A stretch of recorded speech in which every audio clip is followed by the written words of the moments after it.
السلام علیکم ناظرین ڈرامہ سیریل کبھی میں کبھی تم کے نیکسٹ آنے والے اقساط بہت ہی زبردست بن چکی ہیں۔ مصطفیٰ کو ڈاکٹرز بتاتے ہیں کہ شرجینہ کی اب طبیعت ٹھیک ہے اور وہ خطرے سے باہر ہے۔ مصطفیٰ یہ سن کر کافی خوش بھی ہو جاتا ہے، لیکن یہیں پر کھڑا ہوتا ہے کہ شرجینہ کا والد مصطفیٰ کو کہتا ہے کہ اب ہماری بیٹی تمہارے ساتھ نہیں جائے گی اور نہیں رہے گی، ہم اپنے ساتھ لے کر جائیں گے۔ مصطفیٰ کہتا ہے میں مانتا ہوں کہ میری غلطی تھی، جو کچھ میں نے پیچھے کیا تھا، لیکن آئندہ ایسا نہیں ہوگا۔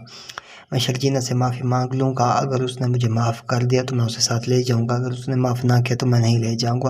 لیکن وہ بات نہیں مانتا، کہتا ہے کہ ہم اپنی بیٹی کو تمہارے ساتھ نہیں جانے دیں گے۔ مصطفیٰ کافی پریشان بھی ہو جاتا ہے۔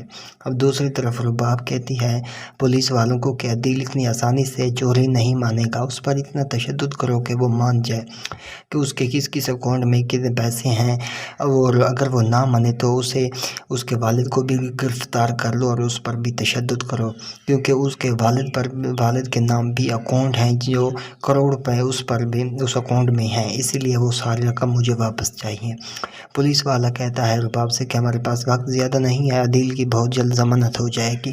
عدیل کو پولیس والا کہتا ہے کہ تمہارے جو اکاؤنٹ ہیں تمہارے والد کے نام، وہ ساری انفارمیشن ان اکاؤنٹ کے بارے میں ہمیں بتا دو تاکہ ہم رباب کو وہ رقم ساری واپس کر دیں، ورنہ ہم تم پر بھی تشدد کریں گے اور تمہارے والد کو بھی گرفتار کر لیں گے۔ عدیل یہ سن کر کافی پریشان ہو جاتا ہے اور سوچتا ہے کہ مجھے اب کیا کرنا چاہیے۔ دوسری طرف مصطفیٰ کی بہن مصطفیٰ کو کال کرتی ہے اور کہتے ہیں کہ عدیل نے رباب اور والدین کے ساتھ دھوکہ کیا ہے اور اس نے والدین کا گھر بھی بیچ ڈالا، اسی لیے اب ہمارے والدین میرے پاس ہیں۔ مصطفیٰ یہ سن کر کہتا ہے تو کیا ہوا؟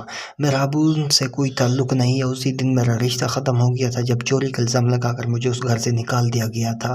مصطفیٰ کہتا ہے کہ اس وقت میں بہت مشکل میں ہوں، شرجینہ کی طبیعت ٹھیک نہیں ہے اور ہم ہاسپٹل میں ہیں، ساری فیملی ہاسپٹل میں آ جاتی ہے اور ان سے معافی مانگ لیتی ہے۔